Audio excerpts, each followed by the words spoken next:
Pozdravljeni v Dialogosu. Evropska unija je lani sprejela, letos pa že začela izvajati rekorden 2,2 bilijona evrov vreden paket vzpodbud za gospodarstvo in hkrati tudi za zeleni prehod in digitalizacijo. Slovenija se je, tako kot mnoge druge evropske države, v času epidemije močno zadolžila.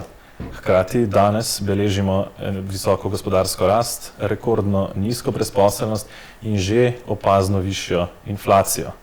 Kaj vse to pomeni in na kakšnih temeljih je postavljena trenutna gospodarska rast oziroma trenutno gospodarstvo, ter kaj lahko pričakujemo iz vsega, kar v Evropi pripravljajo na gospodarskem področju, se bomo danes pogovarjali z našima gostoma, ki sta dr. Mojmir Mrak, profesor na Ljubljanski ekonomski fakulteti, in pa dr. Zoran Vavpot, profesor na Fakulteti za pravo in poslovne vede pri Katoliškem inštitutu. Dobrodošli v Dialogosu. Ja. Torej, začnimo morda s kar osnovnim vprašanjem. V kakšnem stanju je evropsko gospodarstvo danes, kako trdni so njegovi temelji in kaj prinaša to veliko zadolževanje, ki smo mu priča v zadnjih letu in pol, gospod Mrak? Ja, jaz bi začel s tem, da je evropsko gospodarstvo Evropske unije pred vstopom v to zadnjo krizo, v kateri smo še vedno, se pravi v to COVID krizo, bilo v situaciji, ki je bilo bistveno boljše kot recimo 10 let nazaj. Se mi zdi, ena stvar je treba zelo jasno reči, da celotna institucionalna struktura evropske zgradbe na tem ekonomskem področju je v zadnjem desetletju se bistveno spremenila. Če se spomnite, ko je izbruhnila Grčija, praktično nismo imeli inštrumenta, da bi se ukvarjali s tem problemom. Danes je ta situacija popolnoma drugačna, oziroma je bila drugačna že ob izbruhu te COVID krize. Zato je tudi takrat, ko je ta COVID kriza izbruhnila, na eni strani so države reagirale zelo hitro, spomnite se tega, kaj smo takrat počeli vsi skupaj, ampak je bilo zelo pomembno tudi to, da so tokrat, za razliko od takrat 10 let nazaj, tudi evropske inštitucije bistveno drugače in bistveno hitrejše reagirale. Eno je bilo, da Evropska centralna banka je danes nekaj popolnoma drugega, kot je bila Evropska centralna banka 10 let nazaj. Zdaj dejansko Evropska centralna banka igra vlogo posojilodajalca v skrajni sili, z vsemi plusi pa minusi, ki jih to pomeni, ampak reagirala je takoj. Druga stvar, Evropska unija je reagirala zelo hitro, če se spomnite, Evropska komisija je takoj razrahljala fiskalna pravila, takoj razrahljala pravila o državnih pomočeh, kar je bilo v tisti situaciji absolutno potrebno. Tretja stvar, mi smo imeli že kar nekaj inštrumentov, ki so jih lahko države koristile, recimo Evropska investicijska banka za tem kreditnim potencialom. Imamo nek popolnoma nov inštrument za preprečevanje kriz, če do krize pride. Mi imamo končno zdaj v Evropi nekakšen evropski monetarni sklad, imenuje se Evropski stabilnostni mehanizem, ampak vendarle, to hočem reči, Evropska monetarna unija, pa Evropska unija kot celota je bila bistveno drugačna. Je pa ena stvar, ključna se mi zdi, da za razliko od one krize takrat, je ta kriza bila na nek način simetrična. Udarila je po vseh, posledice tega pa niso bile enake za vse. Države, zdaj lahko jih malo tudi geografsko malo ločimo, na jugu so bile relativno bolj prizadete, spomnite se takrat Italija, Francija, Španija zlasti, imajo pa te države tudi precej drugačno strukturo. Tako so bile zaradi velikega deleža turizma bolj prizadete. Sam to hočem reči, da so bile države Evropske unije, čeprav je razlog za krizo isti, različno prizadete. In tudi različno možnost za odgovore so imeli. Tisti, ki so bili v boljši fiskalni poziciji že pred krizo, te so lahko na veliko koristili to, kar je Evropska komisija omogočila z državnimi pomočmi in tako naprej. Tisti, ki je bil pa že prej v fiskalnih problemih, pa tudi to, čeprav je imel možnost to koristiti, ni mogel, ker je bil fiskalni prostor omejen. S tem bi zaključil. Zato je postalo zelo hitro jasno, da vkolikor mi ne bomo reagirali na to krizo z enim resnim inštrumentom na nivoju Evropske unije, potem se nam kot Evropski uniji slabo piše. In tle je tudi osnovni razlog, zakaj je prišlo do tistega inštrumenta, ki ste ga vi na začetku omenil, čeprav verjetno bo prilika, da se o tem še malo pogovarjamo. Idej, kakšen bi ta inštrument, je bilo precej. in tudi stališča nekaterih ključnih držav do tega inštrumenta so se tokom lanske pomladi dramatično spremenila. Nemčija je kle popolnoma spremenila svoje stališče, ki ga je nekako imela 10 let, tokrat ga je spremenila. Zakaj ga je spremenila? Ker če tazga inštrumenta ne bi podprla, ne bi ga dobila, je bil takrat po mojem resen možnost, da bi Evropska unija kot unija razpadla. In je bil to na nek način inštrument, kako smo to reševali, lahko verjetno v tem kaj več nadaljevanju, ampak to mislim, da je en tak okvir. Tako da ja, ta finančni inštrument je bil inštrument, ki je bil potreben, ki je pač pokazal na neko višjo stopnjo Evropske unije v tem smislu, da je pripravljena reševati skupaj stvari. Je pa res, da je ta inštrument po svoje tudi veliko tveganje. V kakšnem stanju je gospodarstvo trenutno? Ja, če se navežem na profesorja Mraka, dejansko evropsko gospodarstvo kot neka unificirana enota ne obstaja. Obstaja 27 članic držav, nacionalnih držav, ki tvorijo neko institucionalno povezavo, ki je rečemo Evropska unija, vendar evropsko gospodarstvo teh 27 članic je zelo različnih, z različnimi strukturami prihodkov, če hočete, v svojem družbenem bruto proizvodu in seveda ta kriza v letu 2020 je zaradi tega popolnoma drugače dejansko prizadela. Če gledamo mi in če probamo odgovoriti, na kakšnem temelju so bile te države leta 2020, ko je prišla ta kriza, v obdobju 2014-2019, če samo pogledamo teh 5 glavnih kazalcev, preko katerih merimo neko stanje makroekonomsko posamezne države, se pravi zaposlenost, GDP, poraba prebivalstva, investicije gospodarstva in pa inflacija, v letih 2014-2019 so bila čisto vsa gibanja pozitivna. Se pravi, tu ni bilo nič napovedanega, da prihaja neka ciklična kriza, da se bo zadeva zrušila, čeprav se je to seveda napovedovalo, kot se skozi napoveduje, in potem enkrat zadeva na koncu uspe z napovedjo, če dosti dolgo napoveduješ. Skratka, ta COVID je dejansko odigral svojo vlogo, zarezal noter v eno relativno zdravo gospodarstvo posameznih držav, ki so imeli pa seveda različno strukturo in različno občutljivost. Tako da danes smo na nižjem nivoju, vendar jaz ne mislim, da imajo gospodarstva evropskih držav slabe temelje in tudi to kaže recimo zadnja gibanja, da bojo pravzaprav velika večina gospodarstva do konca leta 2021, pa govorite o OECD, Evropska komisija, katerekoli napovedi gledate, da bodo prišla praktično na predkrizno raven. Slovenija je že to predkrizno raven celo presegla, čisto vsi pa naj bi to presegli v letu 2022.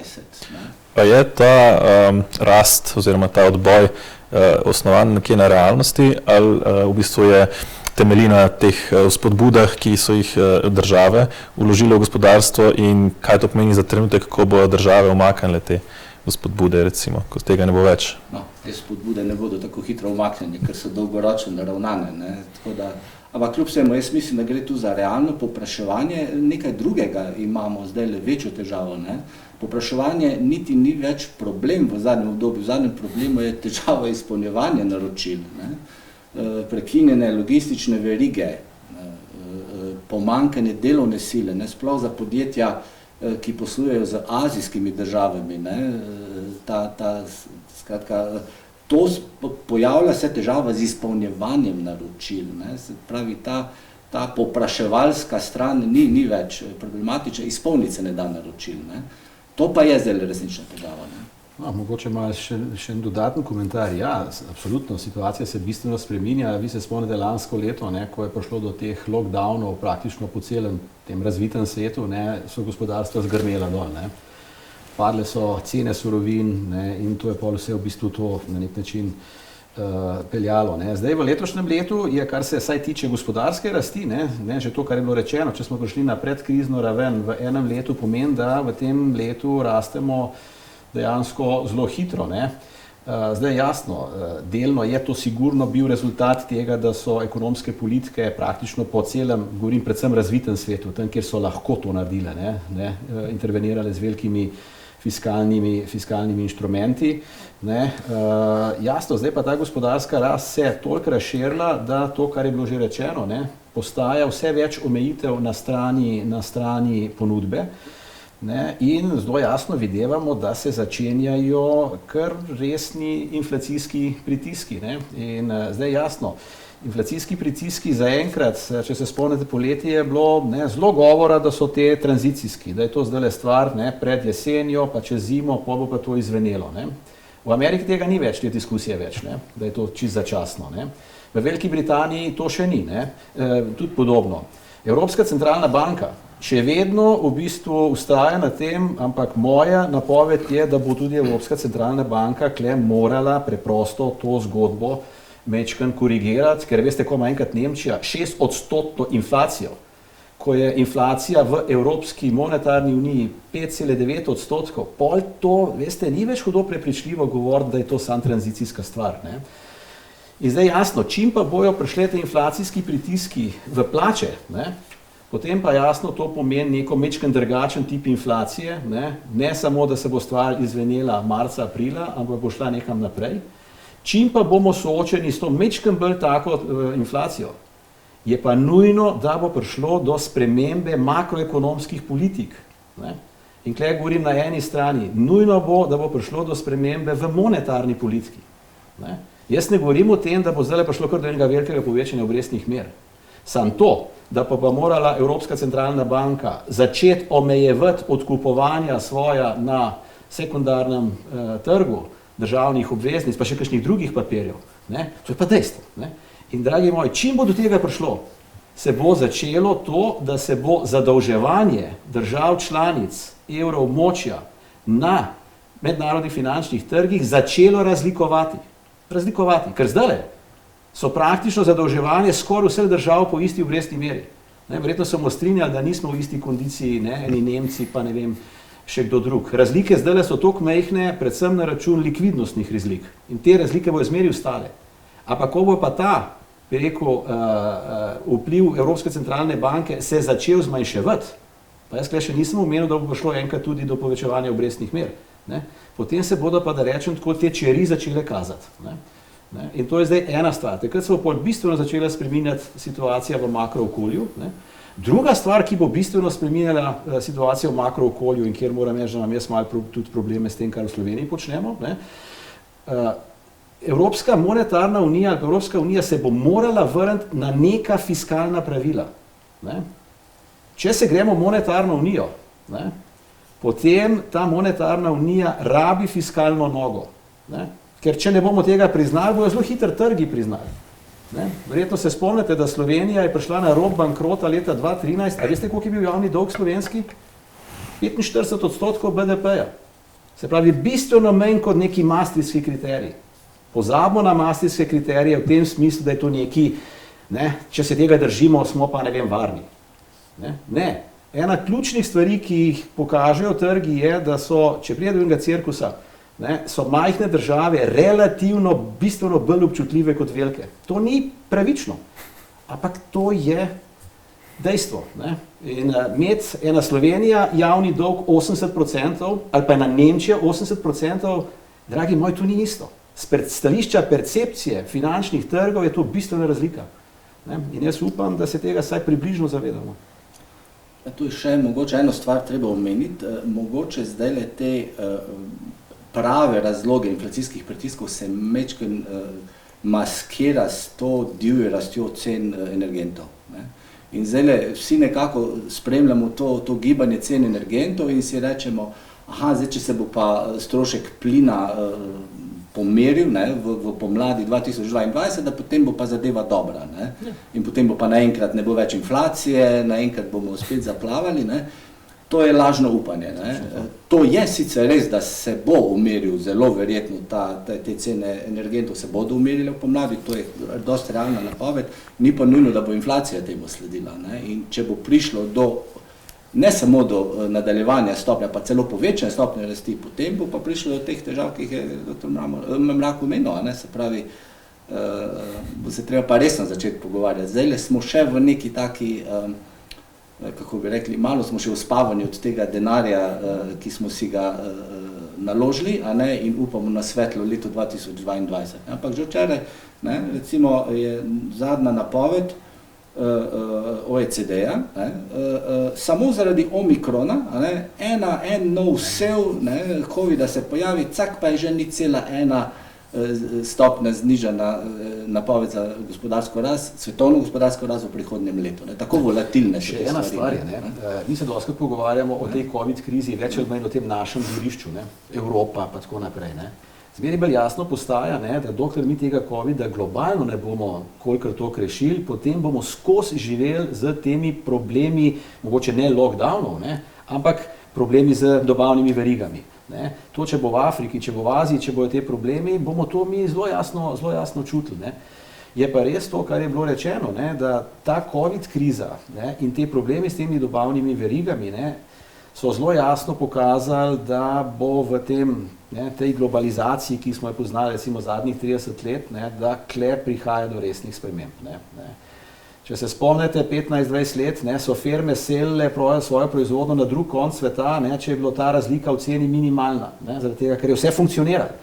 Just in time, če se spomnite, je bilo glavna stvar, dobava jutr ob 7 zjutraj. Danes je to bistveno manj pomembno, pomembno je glih toliko, ampak so druge stvari, ki so bistveno bolj pomembne. Danes bo dosti bolj ključno, ali je ta dobava realna. Tudi če je majčkeno dražja. Jasno, to pol pomeni te stvari, o katerih se pač pogovarjamo. Je pa to tudi prilika za Slovenijo.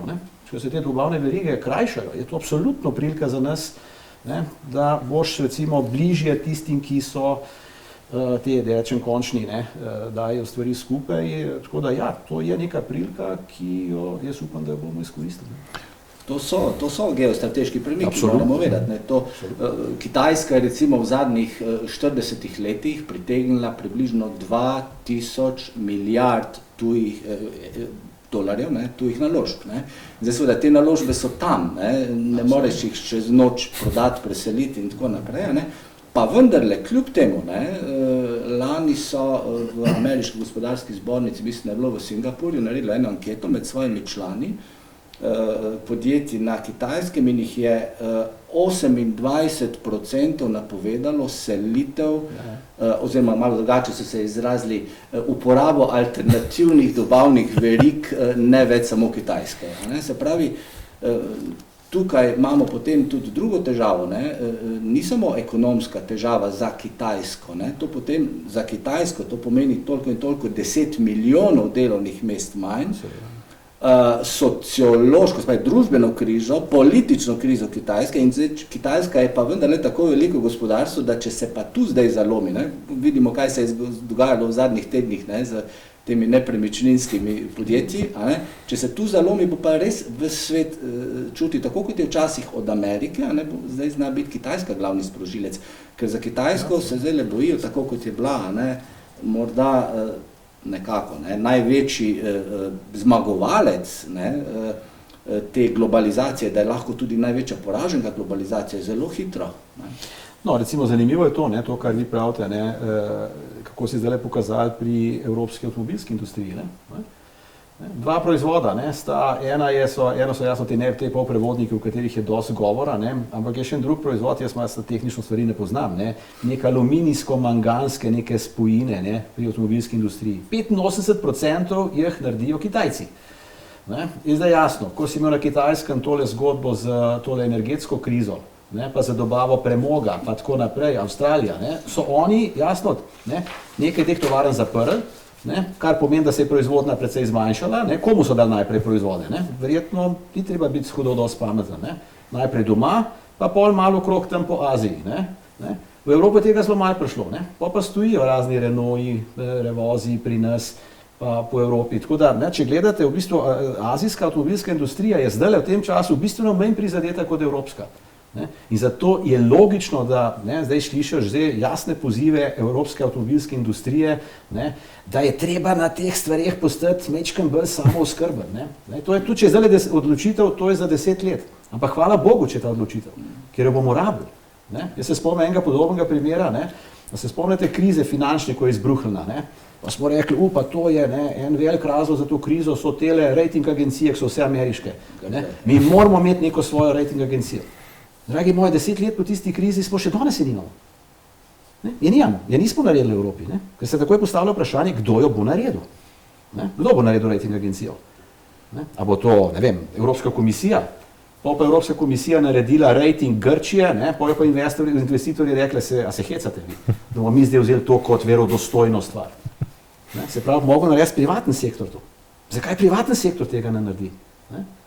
Zato, ker je očitno to blazno dolgoročna investicija. Oni bi mogli 5 let delati te ratinge, da bi pol investitorji začeli jih gledati, pa bi rekli, madonca, vse te ratingi so približno toliko dobri kot v njih.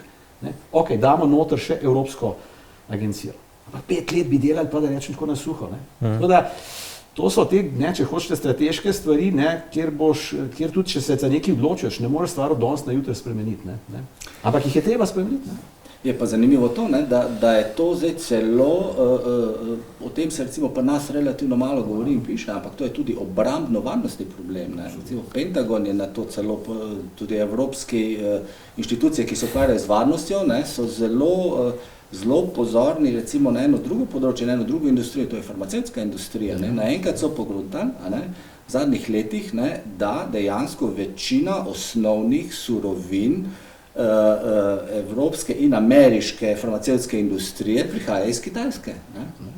In da, ko se to ne da dobaviti, da se enostavno je proizvodnja in v Ameriki in v Evropi ogrožena.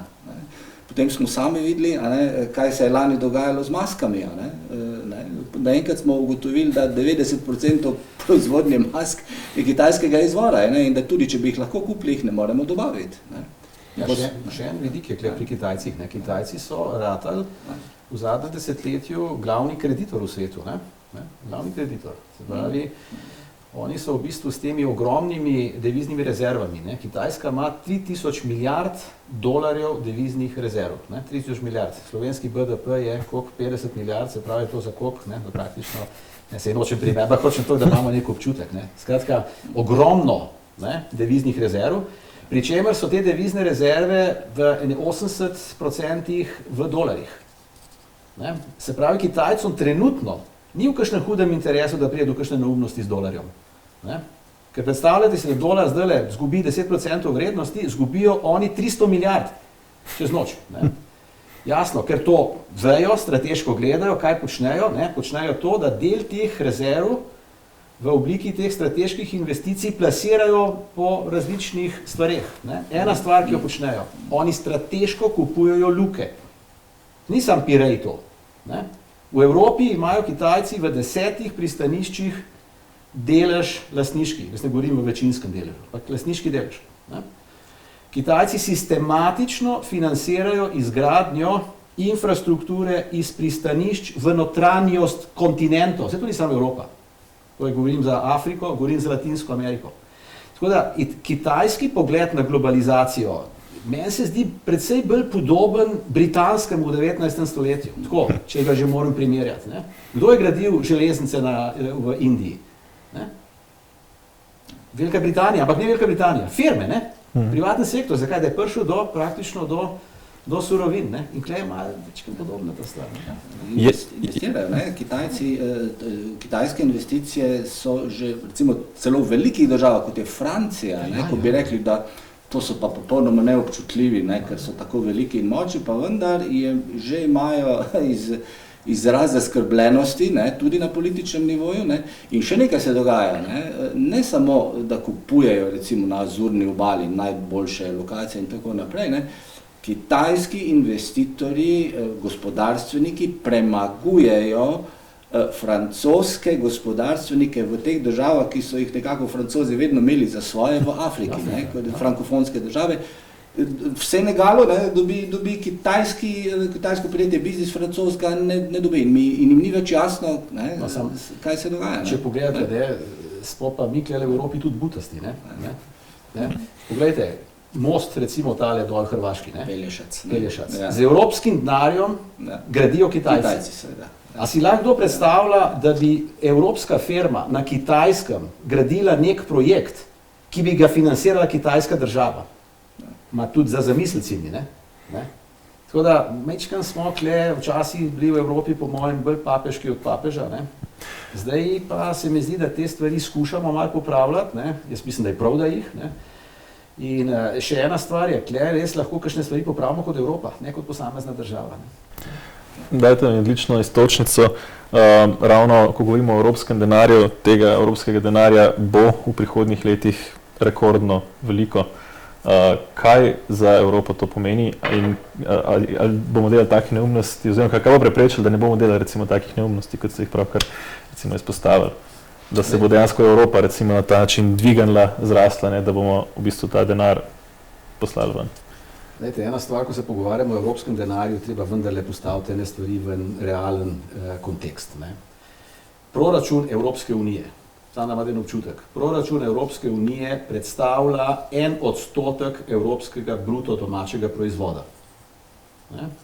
Če pogledamo samo kompletne evropske javne finance, predstavlja evropski proračun, vključno s tem New Generation EU, približno 3% vseh javnih financ držav članic Evropske unije. Tako da, ko govorimo o teh velikih denarjih, ne, treba vendarle imeti to perspektivo. Ne. Zdaj, zakaj je ta delež toliko majhen? Zaradi tega, ker kot je bilo že rečeno, evropske države smo se uspele dogovoriti za relativno malo stvari, da jih damo na evropski nivo. Ne. Velika večina stvari so v pristojnosti držav. Ne. Ti ne moš iz proračuna Evropske unije financirati vojske. Ne. To je pač domača pristojnost, policije, ne. Govorim o vseh teh suverenih izdatkih države. Potem tudi socialni transferi so iz nacionalnih proračunov. Ne. In tako naprej. Se pravi, evropski proračun je zelo drugačen od nacionalnih proračunov. Ne. Tako da pričakovati, da bo evropski proračun reševal države in Evropo iz nekih osnovnih problemov, ni realno. Ne. Je pa po drugi strani res, da je evropski proračun zdaj na osnovi te COVID krize dvakrat večji, kot je bil. Ne. Dvakrat večji. Ne. Ker to v bistvu New Generation EU je praktično toliko, kot znaša ta večletni finančni proračun, kar je res enormno povečanje. Ne? In tukaj se postavlja pa zdaj eno vprašanje. Ne? Če bomo mi to enormno povečanje pametno porabili, pol je lahko to nastavek za nekaj dolgoročno večjega. Ne? Tudi finančni trgi tole zelo natančno gledajo. In tukaj bodimo si na jasnem. Tukaj Slovenija ni faktor. Ne? Oni zdaj gledajo, kaj se dogaja v Španiji, Španiji, Italiji, ne, ker kle so ta veliki denarji.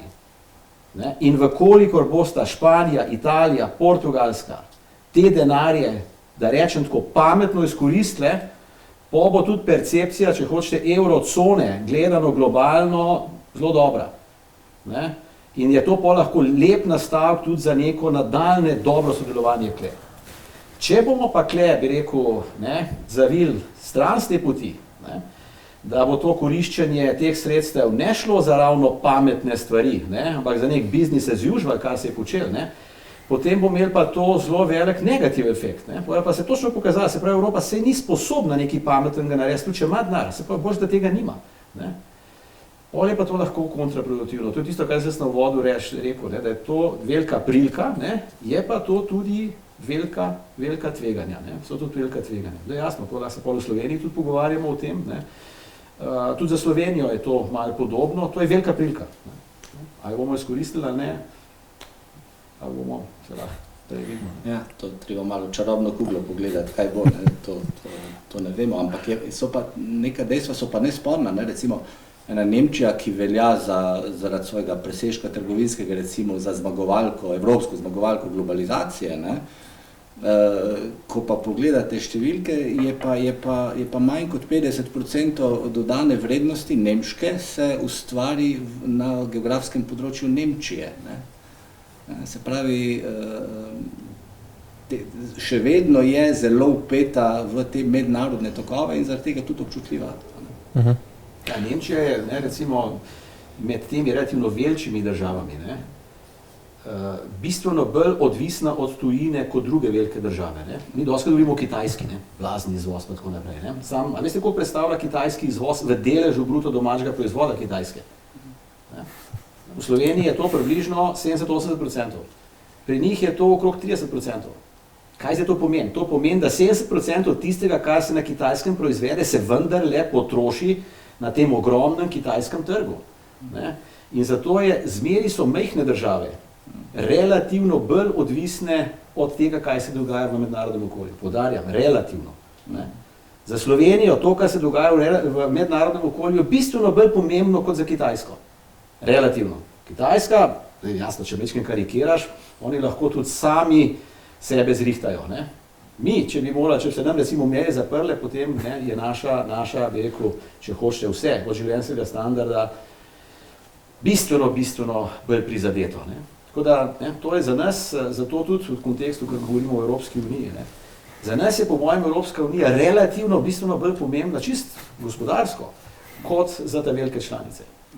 In zanimiva je še ena država, ne, ki jo pa recimo pri nas zelo redko omenjamo, ne, in ko včasih se s kom pogovarja, so presenečeni tem podatkom, ne, daleč največji absolutni trgovinski presežek ima Nizozemska, ne, v Evropski uniji, ne, 175 milijard evrov v letu 2020. Ne. To pomeni, Nizozemska je tudi relativno majhna država in je tudi zelo volatilna lahko na vse te spremembe na mednarodnem trgu. Ne. Spravi, ni to Nemčija, ne, daleč od tega, ne, ampak majhne države in recimo Nizozemska jaz ne bi dal na stran, ne, ker spada vendarle med manjše. V zadnjem času smo se opazno, recimo se je povečal ta dolg v bruto domačem proizvodu in tudi nasplošno nominalno.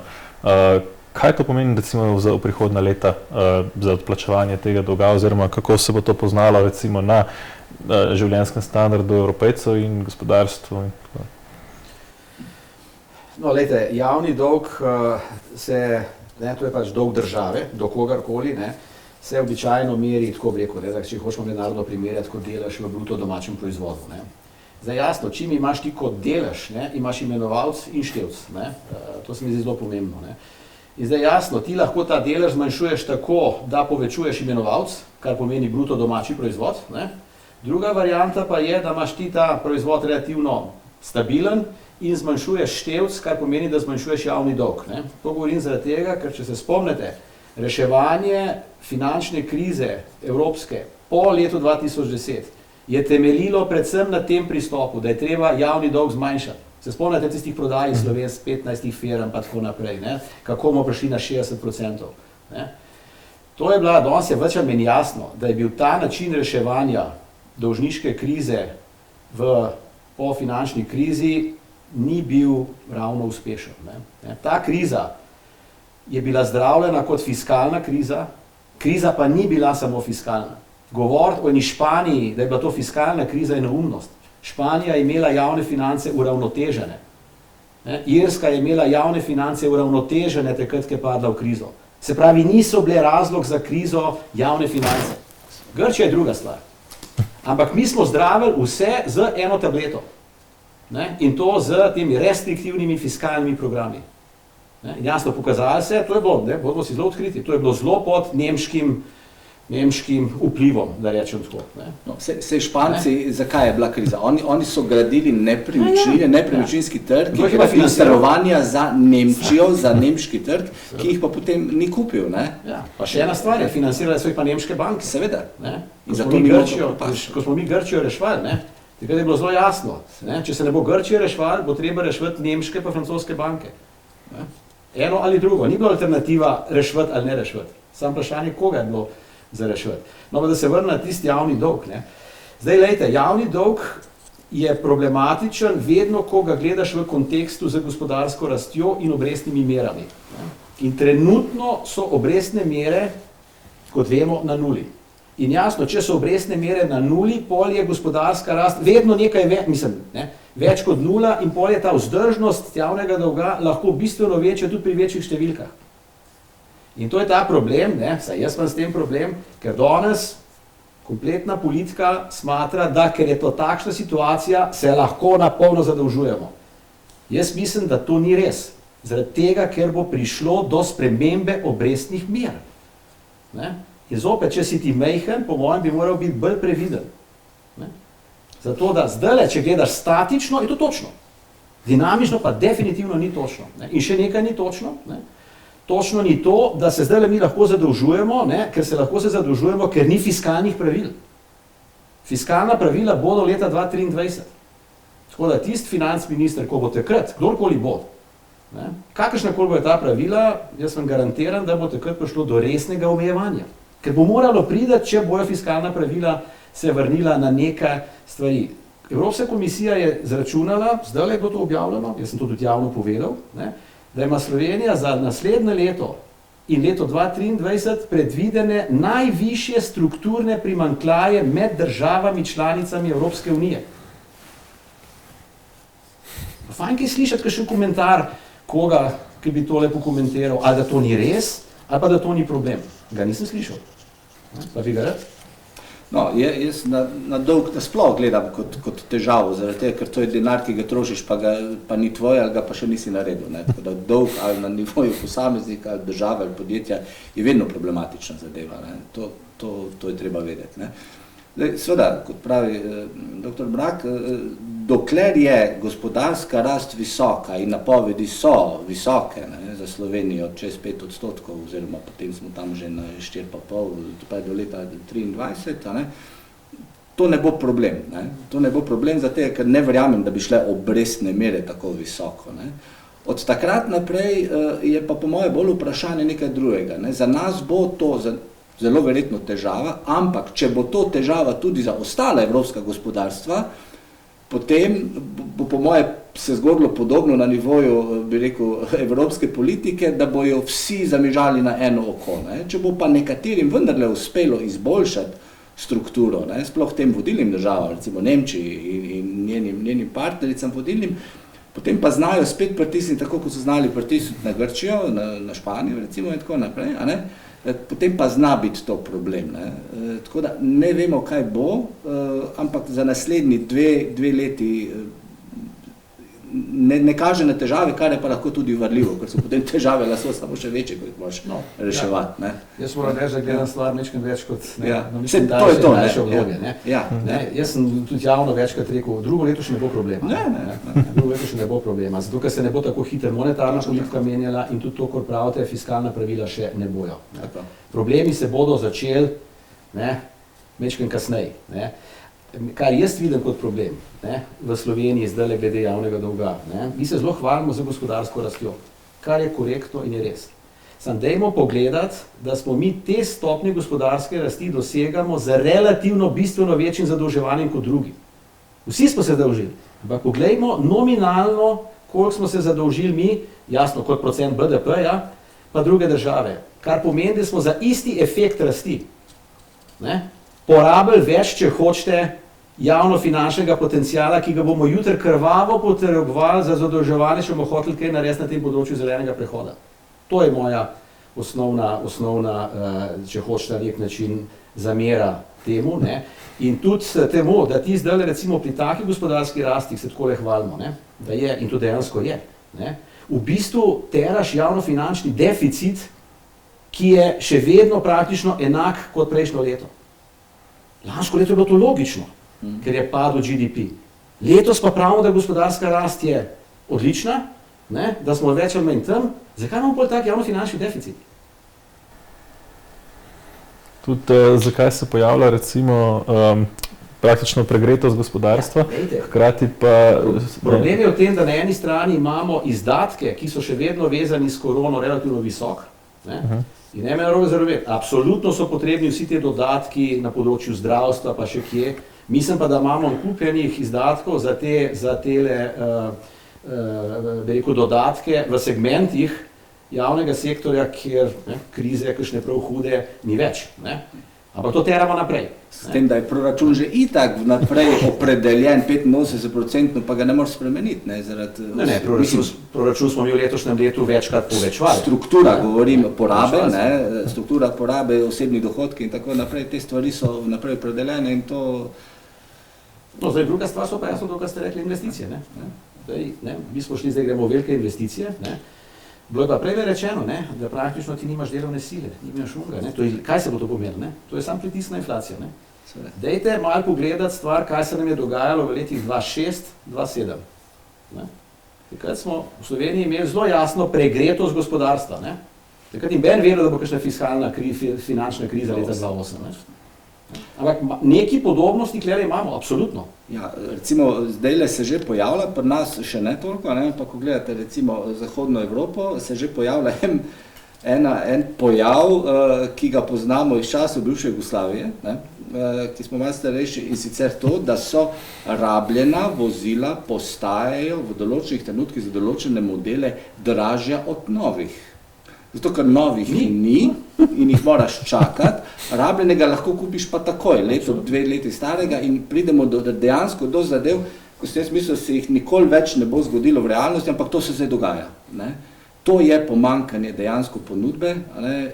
In to so dejansko strateška vprašanja v veliki meri kot posledica globalizacije. Ne?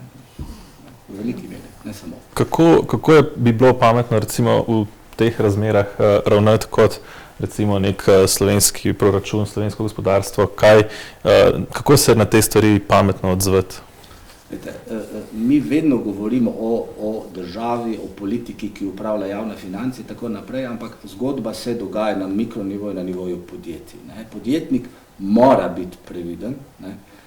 Podjetnik se ne sme preveč zadolžiti in se tudi ne zadolžuje, podjetnik ne sme obljubljati dobav, ki jih ne more izpolniti, ne? In ne dobavlja tistim, ki mu ne morajo plačati. Ne? To je taka zdrava logika, ker sicer, če to počne, ne? Podjetnik ne more živeti v deficitu prav dolgo, ne? Ker banke terjajo odplačilo kreditov, če ne živega, oziroma ga lastniki, če gre za menedžerje, vprašajo, pozdravijo. Tako da jaz bi rekel, malo te podjetniške, menedžerske mikrologike je treba, ne samo v Sloveniji, povsod dati na ta makronivo, pa bi bilo precej lažje. Ne? No, jaz mislim, da sem že malo že komentiral te stvari, tako da težko kaj dosti dodam. Moje osebno mnenje je, da v zdajšnji situaciji pač gremo na strani odhodkov preradodarno. To je moje mnenje in jaz mislim, da je tudi to, kar počnemo z javnofinančnimi prihodki. Ne? Jaz se absolutno strinjam, da je delovna sila v Sloveniji preveč obdavčena in da absolutno je konceptualno malo logiko, da bi se to razbremenilo. Ne? Sam, če hočeš ti to razbremeniti, kar pomeni, da boš zmanjšal javnofinančne prihodke, vem takoj odgovor, ne? Mi bomo to bolj hitro rasli, pa bo to se zapolnilo. Ne bomo, ne? Ker so te izpadi bistveno večji, kot ti tisto prinese za višjo gospodarsko rastjo. Ampak če že to naredimo, ne? Dajmo to pol spremljati se kakšnimi dodatnimi davki. Veste, to, če pol meni rečejo, pa povejo, da bomo obdavčili nekaj več kriptovalute, ne?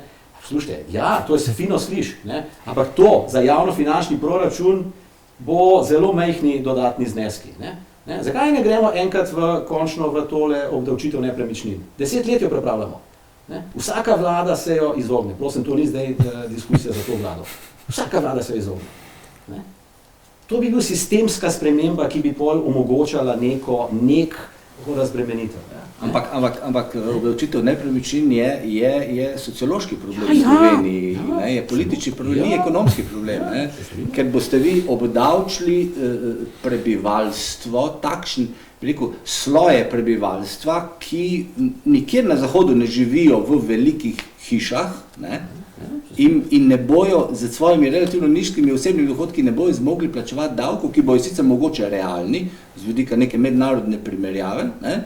In mi potem vedno počepnemo, ne? Ker zadeva enostavno bo naletela na družbeni odpor, ne? Zaradi tega ne pride do te zadeve. Povejmo jasno zadevo, to ni ekonomsko vprašanje, ne? Ekonomska stvar zelo jasna. Ne, se pravi, ne, pa zdaj dobro, če to ni to, pa kaj drugo, mislim, preprosto, ne, če greš ti na neko zmanjševanje davkov, ne, bi po mojem mnenju to morali spremljati tudi neka sistemski novi davčni veri. Ker zgodba, da bo to padanje davčnih stopenj spremljalo zapolnjeno proračun samo z večjo gospodarsko rastjo, pač izkušnje v preteklosti v Sloveniji so večkrat dokazali, da temu pač žal ni tako. In to pač pomeni, da če v to gremo, gremo v precej riskantno politiko, ne, ki je lahko zdaj tudi zelo fajn, ne, vsak bo zadovoljen, če se dohodnina zniža, ne, se ne moreš biti proti temu. Ne. Sad dajmo povedati, kako bomo zaprli javne finance. No, sej dohodnina, ne, če se zniža, če prebivalstvo več ostane, sej prebivalstvo potem to troši. Zdaj bolje vprašanje tam mejna nagelnost k trošenju, ne?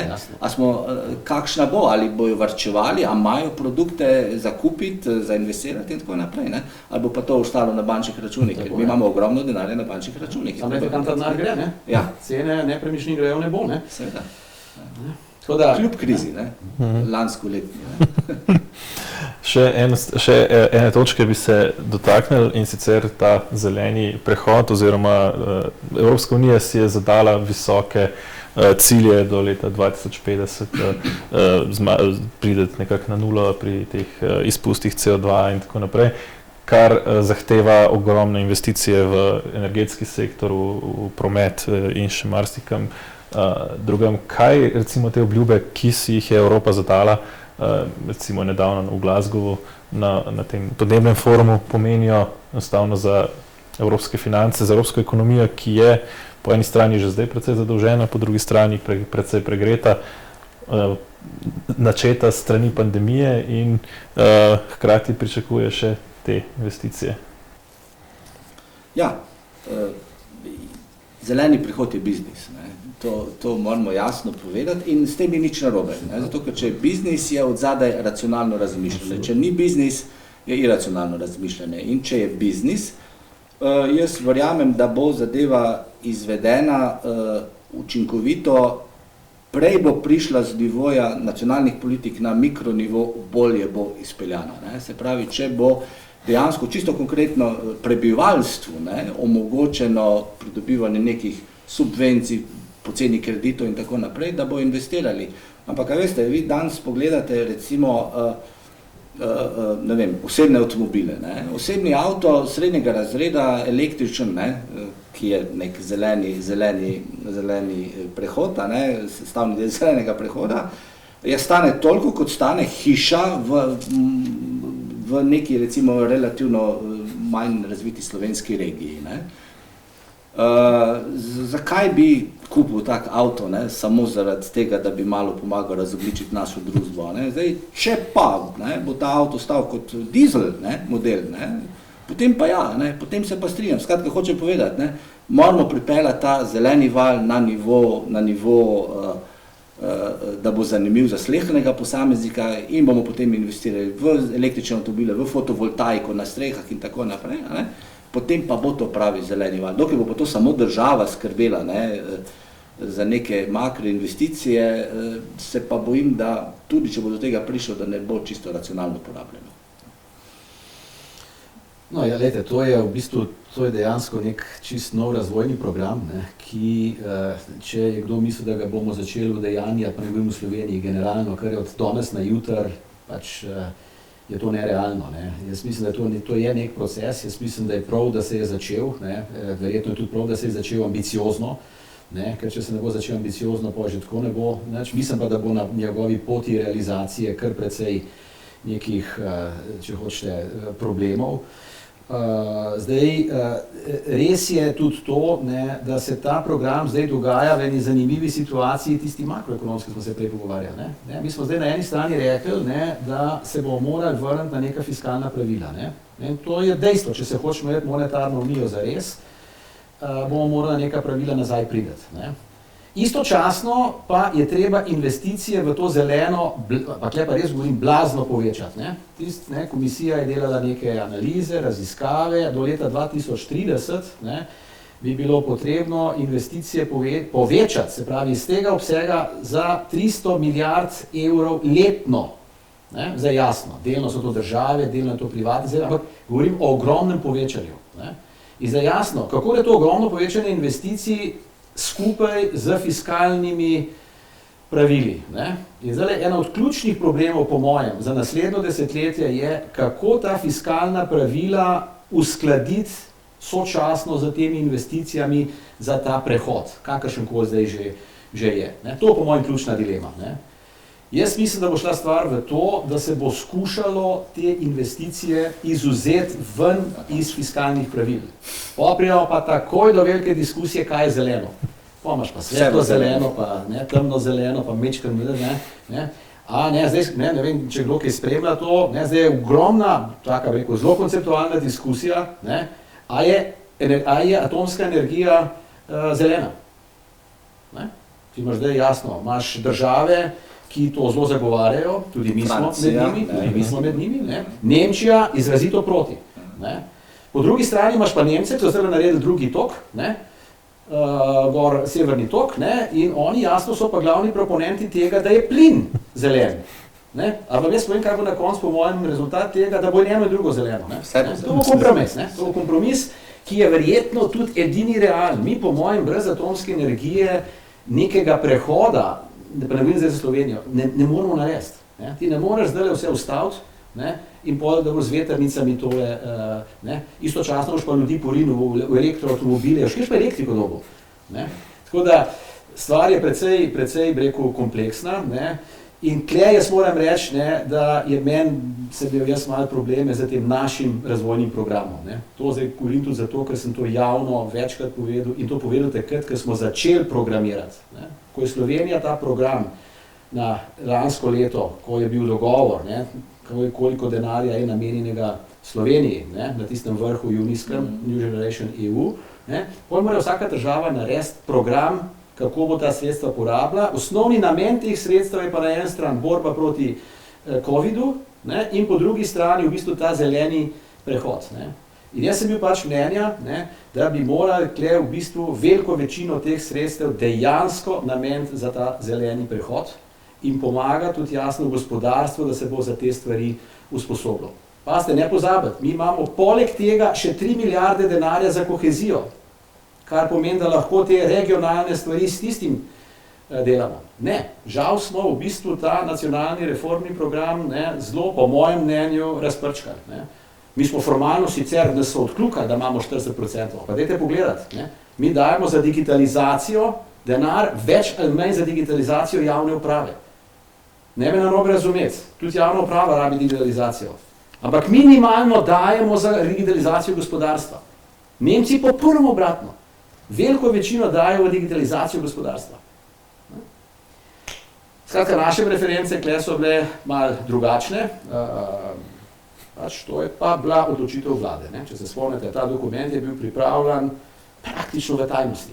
Do trenutka, ko je bilo izsiljeno, da je prišel ven, take dokumente, strateške, na dolgi rok, se žal ne bi smeli na ta način delati. Ja, očitno je bilo ocenjeno, da pač državna uprava preveč zaostaja za primerljivimi državnimi upravami po učinkovitosti. Morda še za zaključek, kaj pa lahko vsak posameznik recimo v tej situaciji naredi, da nekako bo najboljš prišel čez te razmere, v katerih smo se znašli, inflacija, pregreto gospodarstvo. Kaj lahko recimo, kaj bi bil čisto tak za enega posameznika konkretnega, kako se na te stvari odzivati? Moj prvi odgovor je vedno ne se zadolževati, oziroma zadolžujte se zelo previdno, ne glede na to, da so zdaj krediti zelo poceni, pa tudi če vzamete fiksno obrestno mero, se bo treba še vedno kredit odplačati, ni pa nujno, da boste imeli prilive, s katerimi boste to odplačali. Če hočeš se zadolžiš, pa pol ta denar daš v kriptovalute. Tako, ja, tudi to se da.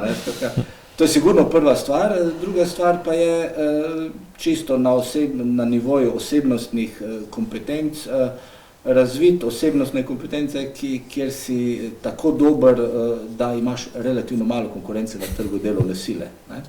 Čisto isto kot podjetje, ampak ta razmislek je treba pripeljati na nivo posameznika. Ja, če je vprašanje tako, jasno, posamezniki bomo morali biti bistveno bolj fleksibilni. Jaz mislim, da ta stvar bo imela močne vplive na sistem izobraževanja. Jaz pač malo to spremljam tudi pri nas na fakulteti, kaj ta COVID pomeni v smislu načina izobraževanja, tako da tukaj bo prišlo do velikih sprememb. In ja, ljudje pač ne bomo več imeli poklice, ki bodo trajali celo življenje. Ne? Dobro, vse tega že ni bilo pred krizo, tako da to ni zdaj samo ta kriza. Ne? Ampak ja, ta stalno učenje, ne? Biti fleksibilen bo verjetno ključna stvar. Več, ko boš imel nekih poslovnih možnosti za svojo pač, izbiro, lažje se boš prilagajal situaciji. Ne? Ena ključnih stvari, ki je, po mojem, bojo stvari bistveno bolj nestabilne, kot so bile v preteklosti. Ne? Če so pa bolj nestabilne, pa pomeni, ne, da je ključno tvoje prilagajanje. Zdaj, nestabilnim stvarem se v principu majhne države lažje prilagajajo. Ne? Ampak vendarle, ne, svet se je pa toliko spremenil, kar smo se prej pogovarjali, ne, 30 let je bil svet zdaj relativno urejen, ne, ta globalizacija je bila relativno urejena, ne, in relativno urejen svet relativno boljše pogoje postavlja majhnim državam. Majhne države imamo v principu rade red, ker vemo točno, kaj se dogaja in se pol prilagodiš. Ne. Zdaj se pa svet vse bolj spreminja v to, da se pravila igre dogajajo z direktnimi aranžmaji med ta velikimi. Ne. Tle pa prihaja zdaj do tega, ne, da veste, če se sloni tepejo, ne, pol trava ne raste. Ne. Tako da, ne, to je še en argument, kjer bi jaz rekel, da je za Slovenijo zdaj pa res krucialnega pomena, da dobro funkcionirajoča Evropska unija funkcionira. Ne. Jasno govorim v kontekstu skupnega trga, paste, 80% mi izvažamo na ta trg. Če se kle stvari začnejo zapletati, bomo pač izvažali toliko manj in bomo toliko slabše živeli. Ne? In velika večina, 50 do 75% izvaža na evropski trg, članic. Tako da čisto za vse je ta trg izredno pomemben. Najmanj samo Ciper ima manj kot 50 praktično, ampak vse ostalo je pa več. Prilagajanje. Dr. Mrak, dr. Vaupot, najlepša hvala za obisk v Dialogosu. Spoštovani gledalci, hvala za ogled, spremljajte nas še naprej. Nasvidenje. Hvala.